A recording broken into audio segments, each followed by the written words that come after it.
On February 27, 2004, on a winter morning in Kentucky, a group of excited scouts gathered for a caving expedition at Sweet Potato Cave. Among the scouts was 14-year-old Jesse Gott. Sweet Potato Cave is located in the rural and rugged landscape of Kentucky, surrounded by rolling hills and dense woodlands. The cave itself is part of a network of limestone formations that are common in the region, carved over millennia by underground streams. The entrance to the cave is unassuming, a small opening hidden among the trees, easily missed by those not familiar with the area. Once inside, the narrow passages twist and turn, with tight crevices and sudden drops that challenge even experienced cavers. It was a scouts group, so they were familiar with its entrance. They prepared for their expedition, and together, the group made their way into the cave. The scouts were equipped with helmets and headlamps, navigating through the shadows. All seemed well, until after some time, the group came across a narrow crevice that piqued Jesse's interest. It looked like a tight squeeze, but he was determined to explore it. Ignoring the cautious warnings, he slipped into the crevice, hoping to find something extraordinary on the other side.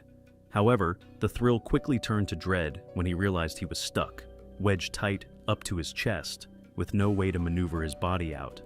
The cave wall made a rock-solid grip on him. Jesse had never been in a situation where his body wouldn't act like he wanted. It was a different form of anxiety for him, being immobile. No matter how hard he tried, he couldn't even move a millimeter. Stories of cavers getting stuck flashed through his mind, and the foolish thought he once had, that these things only happened to others, never to him, haunted him now. Andrew Duncan, one of the scout leaders, quickly assessed the situation. Andrew could see the fear in Jesse's eyes, his breaths comprising quick gasps. "He just went into this tight spot and got stuck," Andrew later told. The other scouts, once full of energy and excitement, now stunned into silence. One by one, they gathered around Jesse, murmuring words of encouragement, but the tension in the air was palpable. Jesse could hear the whispered exchanges behind him, and with each minute that passed, the situation became harder to ignore. His chest tightened, not just from the physical pressure, but from the overwhelming fear that he might not get out. His fingers, numb from the cold, twitched involuntarily, and he could feel the creeping chill settle. Every second felt like a struggle, and the once comforting presence of his friends now felt distant, as if they were on the other side of the cave. The darkness overwhelmed him. No one noticed, but his body temperature was dropping. He was experiencing hypothermia, and this made things worse. Jesse's friends went through a mix of fear and helplessness, watching their friend struggle. Initially, they tried to offer words of comfort, but as the minutes passed and Jesse remained stuck, their anxiety grew. Some tried to help physically, but the narrow crevice limited their efforts, leaving them frustrated. "We tried to get him out, but he was just squeezed," Andrew would later recount. While Andrew and 4 other scouts stayed with Jesse to offer reassurance, a few scouts sprinted back to the cave entrance to summon help. Time felt like it was standing still as Jesse remained trapped. The call for help reached the local firefighters and rescue squad, who quickly assembled a team. They arrived at the scene prepared for action, equipped with specialized tools and a determination to free the young scout. The urgency hung in the air as they formulated a plan. They knew they had to act quickly. Every minute mattered.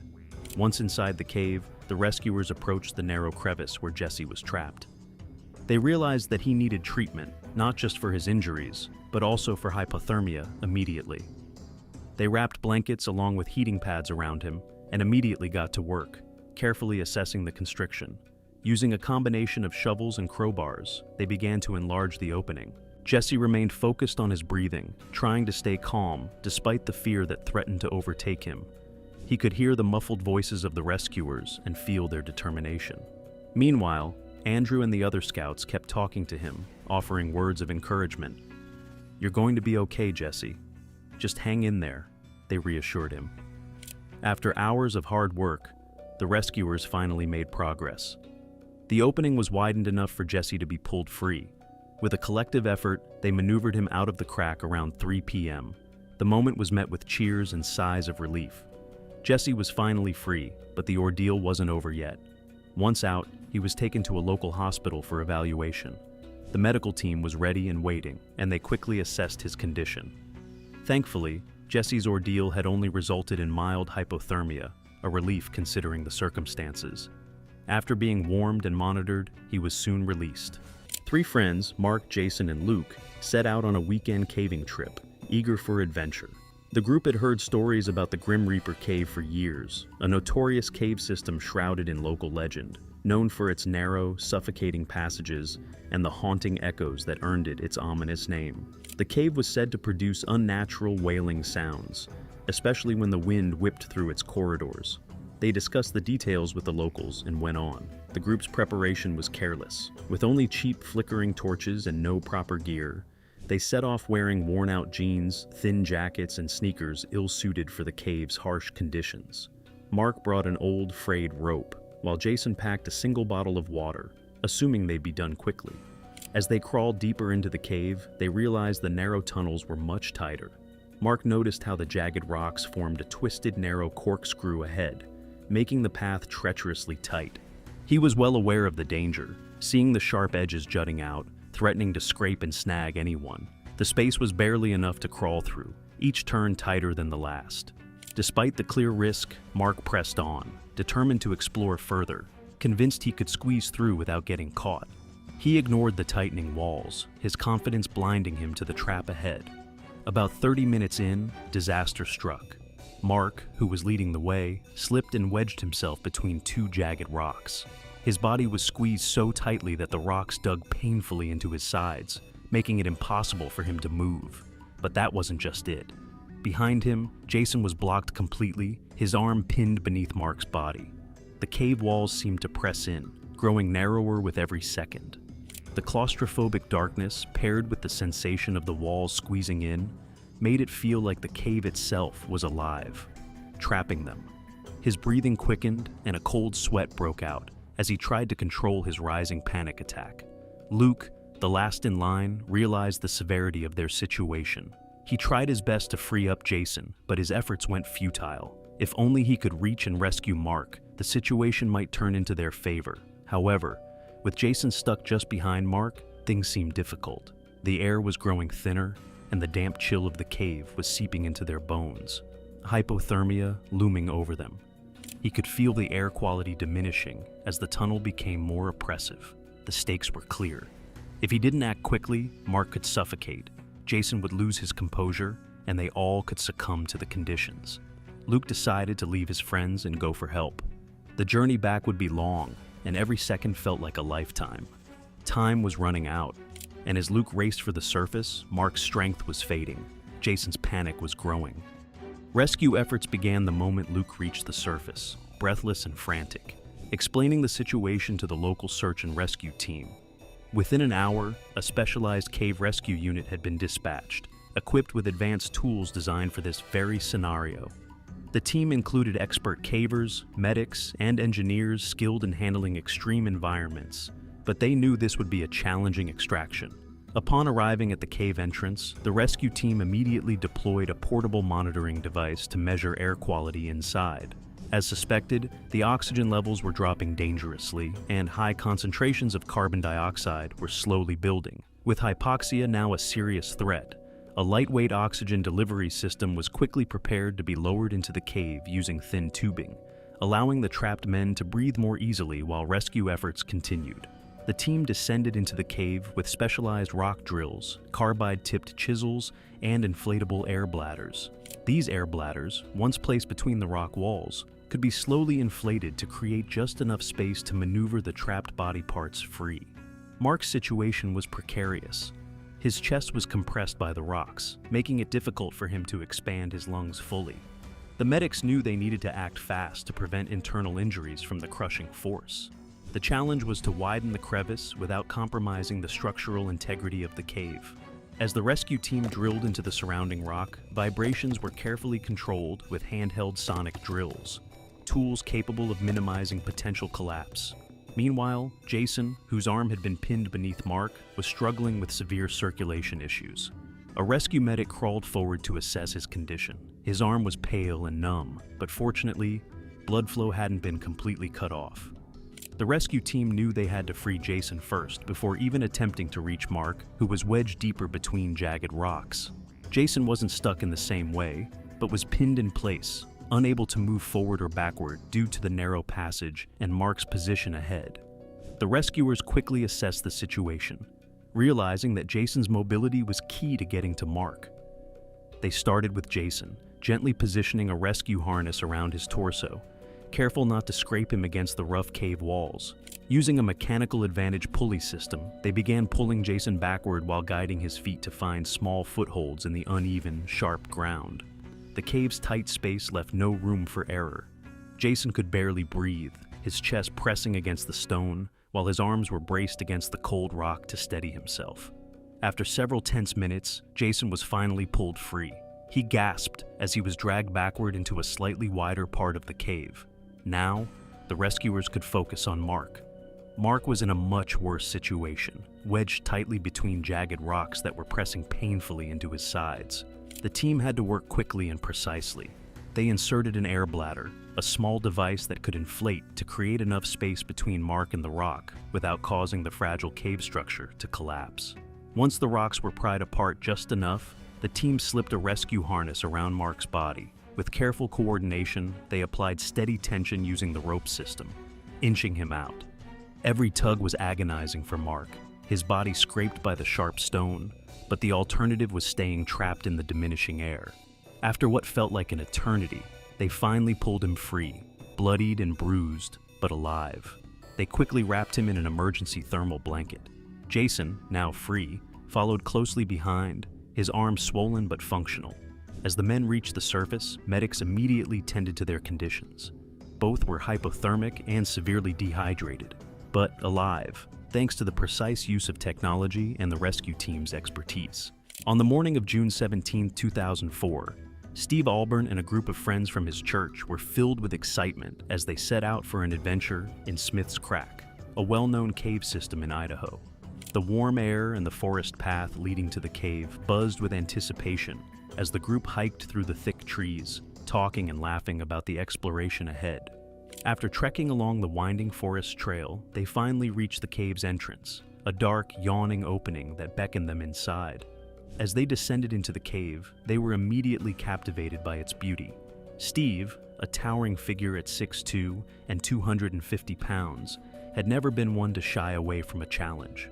On the way in, he had easily slid down a narrow slot into a lower passage, gravity pulling him through. They navigated into the cave for hours and finally decided to go back. Every sound echoed off the walls, giving the cave a haunting yet thrilling atmosphere. While getting in was no difficult feat, getting back out was a different story. The same narrow slot that had been a breeze to descend now trapped him by his chest, refusing to let him pass. With gravity no longer assisting his movements, every inch upward felt like a battle. His broad frame now felt wedged tight against the jagged rock walls. His chest was completely wedged, pinned tightly between the sharp walls of the cave. His lungs had little room to expand, his ribs feeling as if they were slowly being crushed. Each attempted movement only worsened the pressure, sending sharp jolts of pain through his body. Pinned in place, his face pressed painfully against the cold, jagged rock. Steve's breathing became labored. The rough surface scraped his skin with each attempted breath, and the confined space magnified his fear. His anxiety spiked, the overwhelming claustrophobia suffocating him as much as the cave walls themselves. Every inhale stirred up dust, filling his mouth and throat, triggering fits of coughing that left him gasping for air. Desperate for any relief, he forced his lips to the side, trying to create even a sliver of space between his mouth and the rock, but it was hardly enough. To make matters worse, as Steve was being pulled upward, his legs were stuck in a horizontal position within the narrow passage, leaving his body brutally contorted in a way no human body should bend. The unnatural twist sent unbearable pain shooting through his spine, every muscle strained beyond its limit. His hip bones took the brunt of the pressure, grinding painfully against the cave walls back and forth. The sensation of his spine compressing, the burning ache in his hips, and the relentless pressure on his ribs made every second feel like torture. His friends tried to pull him free, but gravity was no longer on his side, and every attempt only caused more pain. Hours passed, and as exhaustion set in, hope began to dwindle. The group finally called for help, reaching the Elmore County Sheriff's Office at 8 p.m. Rescue crews arrived and tried repeatedly to free Steve, but nothing worked. His body was wedged too tightly. Finally, in a moment of desperation, someone suggested an unconventional solution, using vegetable shortening to grease him up. With no better options, rescuers grabbed a set of coveralls and coated them liberally with Crisco, then sent the slick suit into the cave for Steve to wear. As he struggled to pull the coveralls over his aching body, it felt absurd, but he had no other choice. The rescuers, now determined, braced themselves for the effort. They started to pull from above while his friend behind kept pushing. Steve, wearing the greasy suit, started to slide above. He stood shakily on his friend's shoulders, forcing his large frame back into the merciless crack. Every movement sent sharp, searing pain through his ribs and spine, but he had to keep going. Slowly, agonizingly, the grease began to do its job. Inch by inch, the walls began to release their iron grip on his body. Steve's arms were grabbed by those pulling from above, and with each agonizing tug, he screamed in pain as the rough stones scraped against his skin. After what felt like a lifetime of pain and fear, Steve's body finally started to free up completely. At daybreak, after nearly 10 hours of excruciating pain, Steve emerged from the cave, battered, bruised, and shaken, but alive. The nightmare was finally over. Later, when asked about the horrific experience, he responded, "I might go caving again someday," with a weary smile, and continued with, "if I knew the holes were big enough," adding a bit of his humor. On April 30th, 2007, in the remote reaches of Dead Man's Cave, Texas, a tragic accident unfolded. Thomas Summers III, a 44-year-old manager and partner of the nearby tourist cave, Cave Without a Name, set out with his friend Brent Holbrook on what was meant to be a routine troubleshooting mission. Recent rains had raised the water levels in Dead Man's Cave, which sits on Summers' property, blocking access to areas where advanced cavers often explored. Their goal was to identify and clear any blockages that might be hindering the cave's outflow. By 2 p.m., the two men had ventured about 300 feet into the cave. The passage narrowed, and the ceiling lowered to just a few inches of airspace. With no helmets to protect them, the situation grew increasingly perilous. Thomas, determined to press on, swam ahead while Brent hesitated, realizing the risk was too high to continue. As Thomas swam further into Dead Man's Cave, the passage grew tighter, and the ceiling dropped, leaving just a few inches of airspace between the cold water and the rough stone above. The water, fed by recent rains, was slowly rising, and the air pocket he relied on grew dangerously narrow. With every stroke, he pressed forward, keeping his head as close to the surface as possible, desperately trying to find the precious few inches of air left in the cramped tunnel. At first, he breathed carefully, ensuring his face stayed above the waterline, but as he moved deeper, the air began to feel stale, thick. The cave's atmosphere, already starved of fresh oxygen, started to fill with carbon dioxide from his own exhalations. Each breath he took brought in less oxygen and more of the suffocating gas. His chest grew tighter, his breaths shorter, and panic began to claw at him as he realized that the air pocket wasn't replenishing fast enough. He felt lightheaded, dizzy, as if the cave itself was spinning around him. The stale, oxygen-starved air filled his lungs, but it wasn't enough. Disoriented and gasping, Thomas's energy drained as the water lapped at his chin.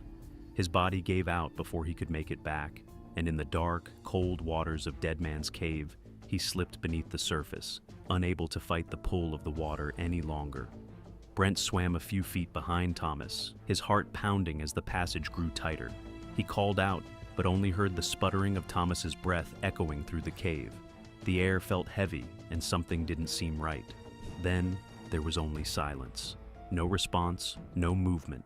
Panic surged as Brent shouted again, but the stillness of the cave swallowed his voice. Realizing something had gone terribly wrong, he knew he had to turn back for help. Within hours, a massive rescue operation was underway. More than 90 rescuers gathered at the entrance of Dead Man's Cave, determined to find Thomas. Local fire and rescue teams arrived first, followed by specialized cave divers and volunteers from nearby areas. The atmosphere was tense as crews worked tirelessly to lower the water level using powerful pumps, hoping to clear the flooded passage before it was too late. Hours dragged on. The rescue teams knew they were in a race against time. By nightfall, the water levels had dropped just enough for cave divers Gene Kraka and Linda Pallett to enter the flooded tunnel. they carefully navigated the narrow, suffocating passage, where even a slight mistake could prove fatal. Armed with only minimal equipment, the divers had to rely on their training and instincts as they searched the dark waters for any sign of Thomas. After hours of painstaking work, Jean and Linda finally located his body, submerged in the tight air pocket where he had struggled. The realization was devastating. Thomas had perished just feet from safety. Despite their efforts, it was clear that he had drowned in the frigid, oxygen-deprived passage. By 9 p.m., the rescuers emerged from the cave, carrying Thomas's lifeless form. The weight of the loss hung heavily over the team as they quietly exited the cave, knowing that even their best efforts couldn't change the tragic outcome. The cause of death was determined to be drowning, but there have been more to the tragedy. The low airspace in the cave, combined with bad air, disoriented Thomas as he swam deeper into the narrowing passage. Brent later shared that Thomas's labored breathing, followed by sputtering, was the last sound he heard. No splashing, no struggle. Some speculate that Thomas pushed too far into the tight airspace, running out of room to breathe before he even realized the danger. On March 10, 2001, Kenny Nelson, a 14-year-old adventurer, joined his church group for an outing to the notorious Devil's Den Cave. Devil's Den Cave was not for the faint-hearted. Hidden within the jagged hills of Arkansas, legends spoke of its disorienting tunnels and tight crevices that could swallow a person whole, with some claiming they had heard ghostly echoes deep within its depths. But perhaps the most notorious area of all was Satan's Maze, a twisted labyrinth of jagged rocks and narrow openings. It wasn't just a cave, it was a trap, and the devil was always waiting, making anyone who dares to enter do as he wishes. The church group, however, was eager to explore, full of excitement as they trekked through the rocky terrain and made their way to the cave's entrance. For most, it was their first time venturing into a cave. As they entered, the towering rock walls and narrow passages drew them further into the cave's depths. Kenny, being one of the youngest, felt the thrill of adventure and pressed forward with curiosity and excitement. The group pressed on, squeezing through tight spaces and crawling over uneven rocks. Just as the cave seemed to level out, Kenny spotted a small opening that was just 12 inches wide, barely large enough to fit a tablet. Beyond it, he glimpsed what looked like an intriguing chamber, which was around 15 feet deep, beckoning him forward with the promise of adventure. Rationally, turning back would have been the smart choice, but curiosity got the better of him. Perhaps that's why it was called Satan's Maze, tempting and misleading, as if the devil himself was urging him to push through, or as they say, the devil made him do it. Kenny, driven by excitement and a sense of challenge, ignored his instincts and crawled in, not realizing that Satan had other plans for him. Kenny crawled headfirst into the crevice, convinced he could make it through to the other side. The narrow walls scraped his shoulders as he wriggled forward. He thought it was just tight at first, but as he pushed deeper, he realized he was in trouble. About halfway through, his body shifted, and suddenly, he was stuck, lying on his side, wedged tight. He tried to move, but the walls pressed in against him, pinning his arms awkwardly. He couldn't go forward or backward, and with every desperate breath, the rocks seemed to squeeze tighter around his chest. The realization hit him hard. He'd made a terrible mistake, and now he couldn't move. His group tried desperately to free him, but to no avail. Realizing they needed professional help, they quickly left the cave and called for assistance. Within hours, park rangers and local cave rescue teams arrived. The rescue operation began, but Kenny's horizontal position made it nearly impossible for rescuers to reach him effectively.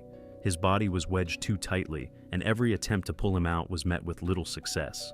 His chest ached as his ribs pressed against the rock, and his spine twisted painfully under the pressure. His legs, now useless in a nearly horizontal position. Kenny's mind raced as he fought the growing sense of suffocation and rising anxiety. His horizontal position deep within the narrow crevice made any attempt to get ropes around him nearly impossible. The rescuers crouched in the tight passage, trying to maneuver the ropes into place, but the confined space left little room to work. Each tug on the rope caused Kenny to wince in pain as the jagged rocks dug into his sides. Hours passed with little progress. The rescuers tried different angles and methods, but Kenny remained stuck, the crevice refusing to release its hold on him. Finally, someone suggested applying grease to help ease Kenny's body out of the crevice. They coated him with as much as they could and encouraged him to move sideways. Slowly, agonizingly, Kenny inched forward, every shift of his body sending sharp waves of pain through his chest, back, and legs. The friction was unbearable, but with the help of the rescuers pulling from above, he began to slide free, inch by inch. After nearly 5 long, torturous hours of pain and struggle, Kenny was finally freed from the crevice. Exhausted, battered, and sore, he stood up, his legs weak beneath him. But despite the agony, he managed to walk out of the cave on his own, a survivor of one of the most terrifying experiences of his life, as if he had danced with the devil and lived to tell the tale. On March 21, 1996, Randy, Winell, Sam, and Eric set out for a day of adventure. It was Eric's first ever caving trip, and his enthusiasm was contagious. Fault Cave, near Denver, was known for its treacherous passages and eerie, haunting echoes. Locals had even nicknamed parts of the cave with ominous names like the Crack of Doom, a menacing narrow slot that had trapped many before. Equipped with little more than torches and basic gear, they weren't exactly prepared for the challenges the cave was infamous for. But the thrill was undeniable. Randy had done a few caving trips before, but for Eric, this was a completely new world. They trekked through the dense forest towards the entrance of the cave. The group wiggled through the jagged rocks and narrow passages. As they moved deeper, they could see the dispersion of settled, undisturbed dirt. The tight passages became more confining with every crawl. The cave's walls pressed in on all sides, but Eric pressed on, the thrill of adventure driving him forward. Then came the Crack of Doom, a narrow slot in the cave that demanded complete focus and careful navigation. Eric attempted to squeeze through, but the cave had other plans. His body slipped into a head-down position, and with each movement, he became more stuck. The harder he tried to free himself, the deeper he wedged into the unforgiving rock. Panic surged through him as he realized he was trapped. The walls seemed to squeeze tighter with every breath, the sharp rocks pressing into his sides, and the weight of gravity pulling him further into the abyss. All the pressure was coming towards his neck and head. Sam and Randy tried desperately to pull him out, but Eric's position, head down and wedged tight, made it impossible. Every tug seemed to only make matters worse. Trying anything would put his neck into more strain. Eric's heavy breathing showed signs of panic. All the dirt was making him suffocate. Each deep breath made him feel like his heart would stop at any moment. His companions knew they couldn't free him on their own. Randy quickly scrambled out of the cave to get help, leaving Sam with Eric, who was growing colder by the minute. Randy used his cell phone to call a local caver, Jim Neely, who quickly organized a rescue.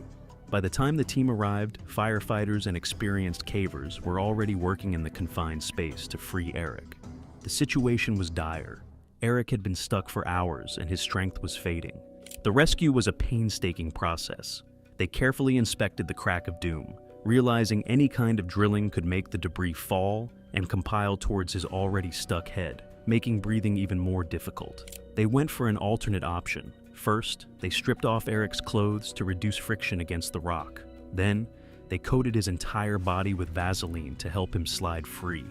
The cavers worked in silence, knowing that every second counted. The cold, damp air of the cave made hypothermia a real threat, and the position Eric was trapped in made his situation all the more dangerous. As they applied the Vaseline, they noticed his body starting to shift ever so slightly, giving them hope. Methodically, they continued coating every inch, determined not to miss a spot. With each application, Eric's body became more mobile, until finally, with one last effort, the team was able to free him, sliding him smoothly out from the Crack of Doom. His body was scraped and bruised, but he was alive. Shivering from the cold and exhaustion, Eric was able to walk out of the cave with help from the team.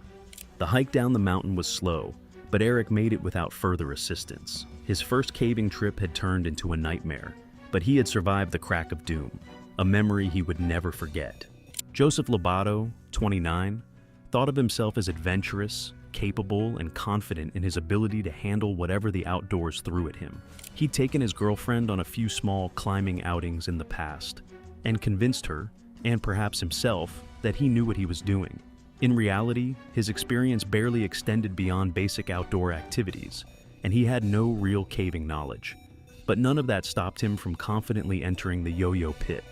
In late summer, Lobato ignored a mandatory national forest closure due to extreme fire hazards and decided to visit Yo-Yo Pit, also known as Panky's Crater, near Santa Fe with his girlfriend. Yo-Yo Pit, a remote ancient volcanic vent with a 130-foot vertical drop, was located in a secluded area accessible only by high-clearance vehicles. What started as a casual adventure quickly turned deadly. The couple's reason for being there wasn't entirely clear, but at some point, Lobato dropped his cell phone into the gaping pit. Determined to retrieve it, he went back to his vehicle and grabbed a collection of gear: a nylon tow strap, pulleys, heavy-duty chain, and 2 ropes, none of which were intended for climbing or rappelling. Lobato, despite having no caving experience, told his girlfriend that he knew what he was doing, though she remained uneasy. But then again, as he prepared to descend, Lobato brushed off his girlfriend's concerns, assuring her he had done this type of thing before. His self-assurance blinded him to the danger. The rope wasn't meant for life-saving purposes, and his knots were haphazard at best. Yet, he pressed on, believing that his confidence alone would carry him through.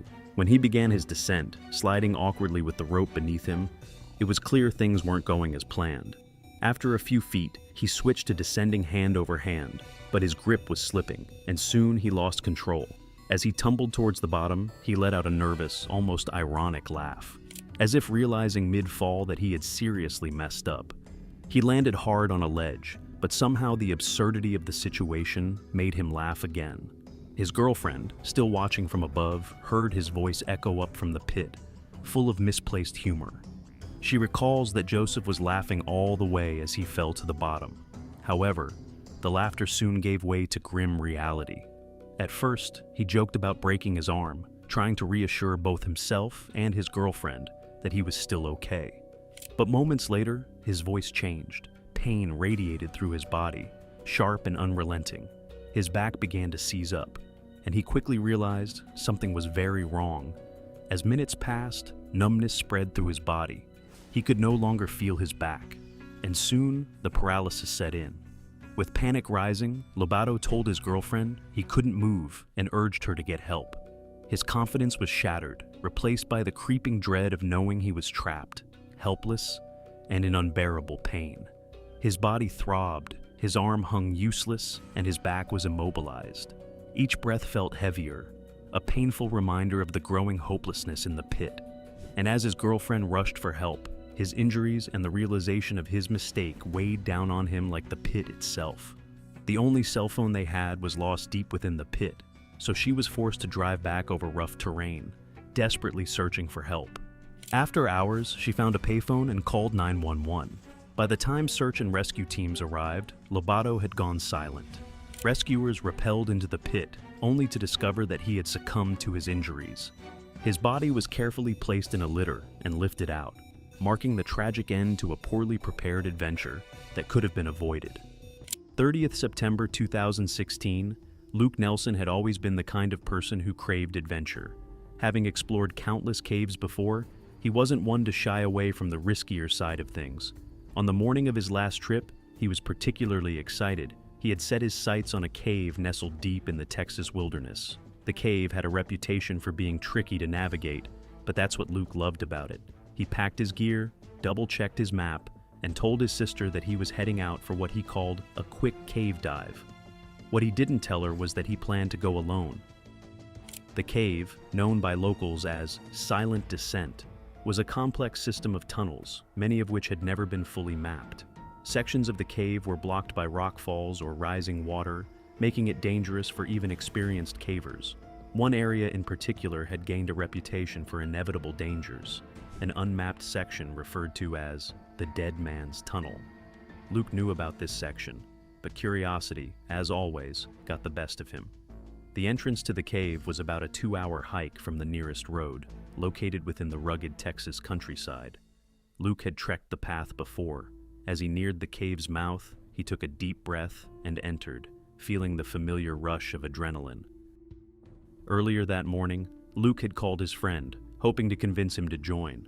His friend, however, had a prior commitment and warned Luke about the dangers of caving alone. But Luke brushed off the concern. Now, as Luke made his way deeper into the cave, those words circled back in his mind. After hours of navigating through narrow passages and slippery rock formations, Luke reached the junction that wasn't on his map. A new, unexplored route branched off to the left, while the main path veered to the right. He hesitated, his instincts urging caution, but the obsession of knowing the unknown was too strong. He veered left, convinced that this new route might hold the thrill he was after. The passage was tight, much narrower than he anticipated, and as he squeezed through, the walls began to close in around him. The ceiling lowered, forcing him to crouch, and soon he was crawling on his stomach, inching forward in the tight space. Several feet in, Luke realized his mistake. The atmosphere was dusty, showing signs of how no one had been there before. He tried to back up, but the walls pressed against his body, locking him in place. His chest felt stiff as he realized he was stuck. He had taken the wrong route, a path too narrow for a full-grown man. Panic surged through him as he squirmed, trying to free himself, but the rock seemed to tighten its grip. He convinced himself to stay calm, but with every attempt to move, the rock pressed harder against him. The narrow passage left him little room to expand his chest fully. The air felt stale, almost suffocating. Fear gripped him. All he could think about that time was his daughter and the advice of his friend. He shouted for help, though he knew he was alone. There was no one to hear him, no one to rescue him. Hours later, when Luke hadn't returned, his sister began to worry. She called Luke's friend, who was immediately alarmed when he learned that Luke had ventured into the cave alone. They wasted no time. He alerted local authorities, and soon a rescue team was mobilized. When the rescuers arrived, they could see signs that someone had recently entered the cave. Footprints leading to the mouth, a freshly disturbed patch of dirt near the entrance. They quickly set up a command post and began searching the mapped sections of the cave. Hours passed with no sign of Luke. The mapped areas were clear, and the team started to fear the worst. Then, a sharp-eyed rescuer spotted something out of place. A small carabiner, likely dropped by Luke, lay near the entrance to the unmapped section of the cave, the infamous Dead Man's Tunnel. The find sent a chill through the team. It was clear Luke had veered off the planned route and taken the dangerous path. The rescue crew knew that exploring this uncharted area was risky, but they also knew it was their only chance of finding Luke. One of the rescuers, small enough to fit through the tight, claustrophobic passage, volunteered to go in. With a rope securely tied around him, the team carefully lowered him into the narrow tunnel. The passage twisted and turned, tightening in places where even the most experienced cavers would feel trapped. Then, in the dim light, he saw it. Luke wedged deep in the passage but alive. His helmet had been knocked off, and his arms were pinned awkwardly beneath him, as if he had fought to free himself but eventually on the brink of death. Luke was overjoyed when he heard the rescuer. Although exhausted, this gave him the will to fight more. The rescuer signaled to the team and immediately got into action. First, they were concerned about his body temperature, so they fired up and used a portable stove to produce heat while they planned the rescue. The plan was to widen up the gap, set up a pulley system, and pull him out. With extreme care, they spent hours chiseling away rock, careful not to cause a collapse. Once the gap was wide enough, they set up a pulley system. A rescuer was lowered in, securing a rope around Luke's body. Slowly, the team worked together, pulling him through the tight space. After a tense and exhausting effort, they finally brought Luke out. After being treated and stabilized, Luke was overwhelmed with gratitude. Lying in the hospital bed, he told that all he could think about was his daughter. With a newfound clarity, Luke promised himself he would never take such a reckless risk again. He was given a second chance, and for that, he was truly thankful. New South Wales, located on the eastern side of Australia, is a state with a rich history. It's believed that the first people arrived in the area around 60,000 years ago. Among them were the Burra Burra people, who lived across a vast 4,100 square miles of land that included the rugged Blue Mountains, a range known for its deep valleys and challenging terrain. One notable feature of this region is a system of caves that the Burra Burra called dark places, now known as the Jenolan caves. The history of these caves goes back far beyond the first human explorers. Speleologists have discovered that the Jenolan caves are around 340 million years old, making them the oldest known open cave system on Earth. Today, they're also some of the most popular tourist destinations. Visitors to the Jenolan caves now have a range of experiences to choose from. There are show caves equipped with man-made safety features for easier exploration. For a more natural experience, tourists can explore dark caves, which have stairs and handrails, but no permanent lighting. Lastly, there are the adventure caves, untouched and available for self-exploration or guided tours. Despite the risks, the adventure caves have seen very few emergencies. In fact, most cave rescuers have rarely been called to the scene of an accident there. That changed, however, in March 2024. On March 30th, 6 cavers from the National University Caving Club in Canberra arrived at the Jenolan Caves for a self-guided tour. The caves, despite their popularity with tourists, are a favorite among the club members for their remote and untouched areas. The group was familiar with the cave system, but not the specific section they planned to explore that day. After gearing up, they began their journey. For nearly 4 hours, the group squeezed through tight tunnels and obstacles, heading toward a section known as the Row Hole, which would be the final and most challenging part of the day. The first 4 members of the group managed to worm their way through, but Tim and Eliza, the last 2, were still behind. Tim went first, carefully inching his way into the narrow tunnel. What none of them expected was how tight the passage became as they advanced. It was the most difficult squeeze they had ever experienced, but the first 4 members had made it through without much trouble. As Tim moved forward on his elbows, his shoulders squeezed in, he encountered a bend just before the tunnel turned almost completely vertical. This required some twisting to navigate, but as Tim tried to contort his body to fit the curve, he suddenly became stuck. A sharp rock jutting from the tunnel wall pinned him in place, trapping him. He couldn't move forward or backward. Eliza, waiting behind him, was also trapped, as this was the only exit nearby. More concerning was Tim's position. He was nearly upside down, which is extremely dangerous. This situation was eerily similar to the infamous Nutty Putty Cave incident in 2009, when a man named John Jones became trapped in a narrow cave passage upside down and later died from cardiac arrest after rescuers struggled to free him. Being stuck in this position puts extra strain on the heart, which must work harder to pump blood throughout the body. When Tim realized he couldn't free himself, he called for help. But none of the others, who had already passed through the tight passage, could return to assist. At 7:20 p.m., a call was made to emergency services, and rescuers rushed to the scene. Upon arrival, the rescue leader knew this would be a difficult mission due to the tight space and Tim's inverted position.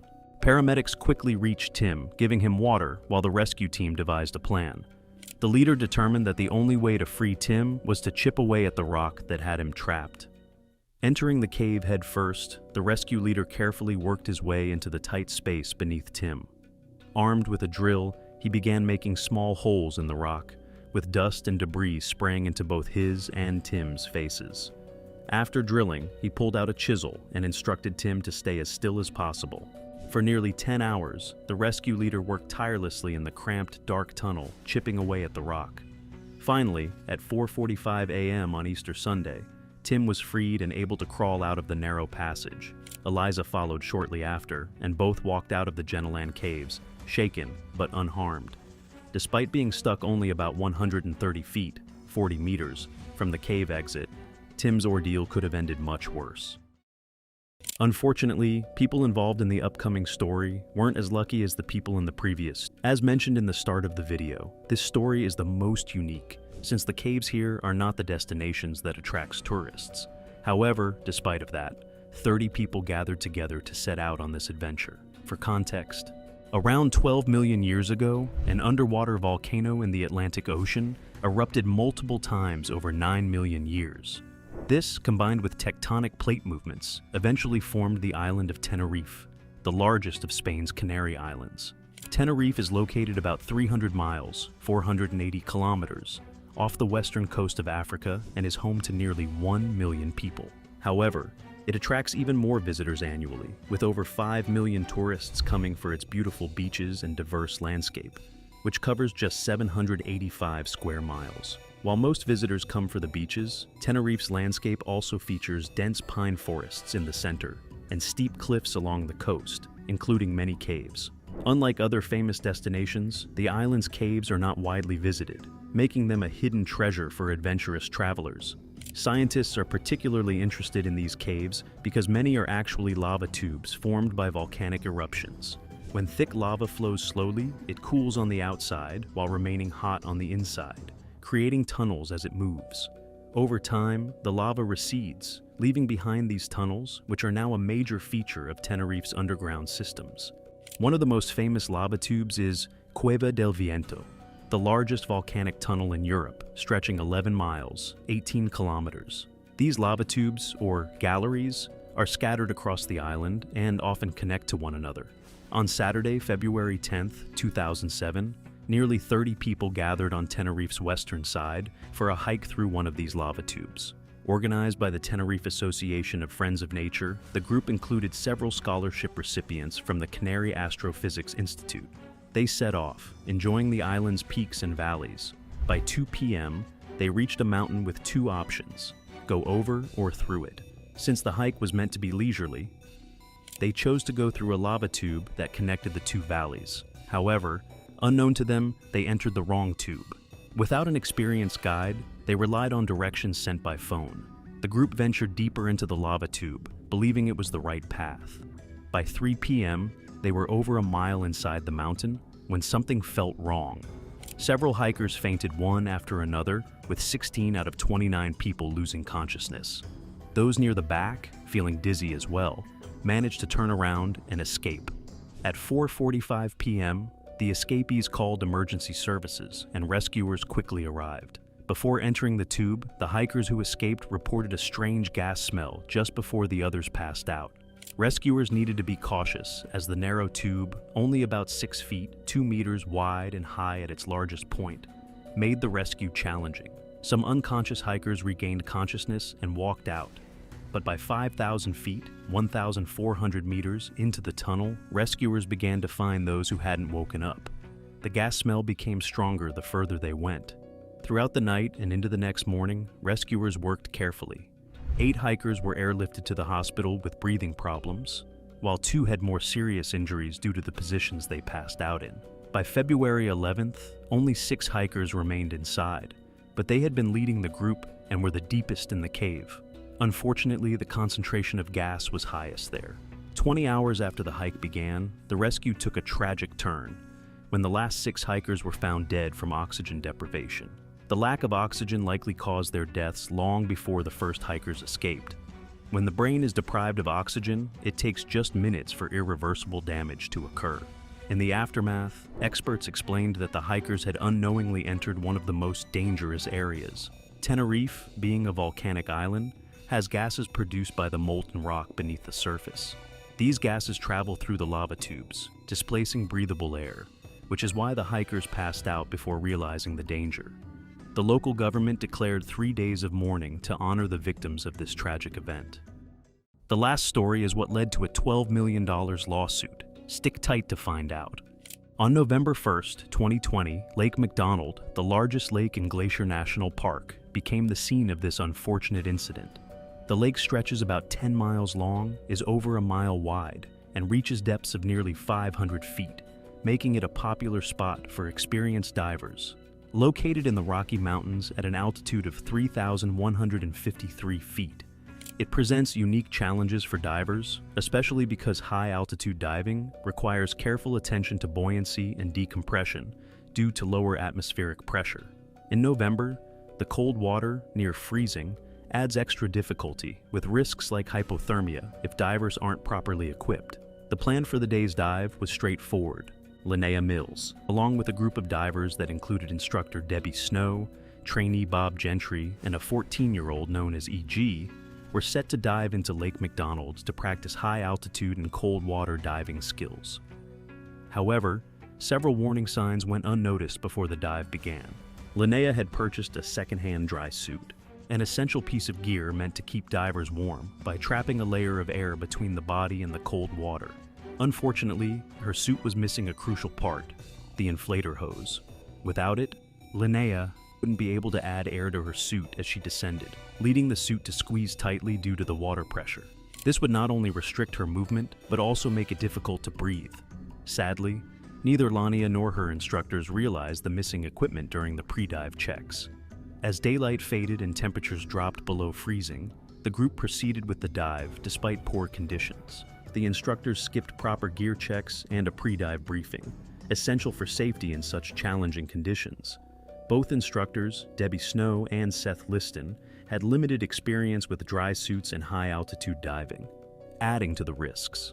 Linnea Mills was also burdened with 44 pounds of lead weights placed in her dry suit and buoyancy control device pockets, making it nearly impossible to release them in an emergency, risking an uncontrollable descent. When they entered the water, Linnea Mills began struggling almost immediately. The cold water squeezed the air out of her suit, making it difficult to move and breathe. As the group descended deeper, the situation worsened. She couldn't control her buoyancy properly, and the pressure of the water made it even harder for her to breathe. At one point, she signaled for help, but her instructor didn't notice. A fellow diver, Bob Gentry, saw her sinking uncontrollably. Gentry started noticing something was wrong. Gentry tried to catch up to her, reaching her at a depth of 26 meters. He could see she was in severe trouble. Her movements were frantic as the suit continued to crush her. In the struggle, lost her regulator, her main source of air. Gentry attempted to share his air with her, but they were running out fast. At a depth of 32 meters, Gentry was faced with a life-or-death decision. He had to abandon his efforts and return to the surface, or risk dying himself.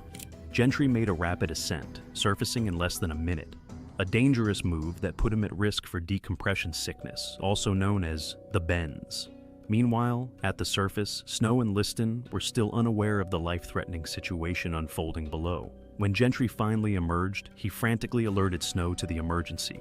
Snow made a brief attempt to dive down, and by this time, the fading light and cold temperatures made the search even more difficult.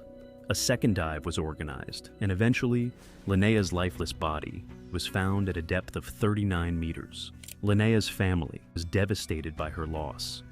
They remembered her as a bright, dedicated young woman with a passion for diving and marine biology. Her attention to detail, adventurous spirit, and eagerness to learn were qualities admired by everyone who knew her. Her sudden death left a deep void in the lives of her family, friends, and the diving community. After her death, Linnea's family filed a $12 million negligence lawsuit against the dive school, its instructors, and PADI Worldwide, the organization that certifies diving programs. The lawsuit accused the instructors of gross negligence, pointing to failures in gear checks, insufficient training, and poor supervision. It also questioned PADI's responsibility for ensuring its members followed safety protocols. Though the civil case was settled, federal investigators chose not to file criminal charges against the instructors, citing insufficient evidence to prove criminal negligence. Despite the settlement, Linnea's family continued advocating for better accountability in the diving industry, hoping her story would highlight the critical importance of proper training, equipment checks, and supervision in high-risk activities like diving.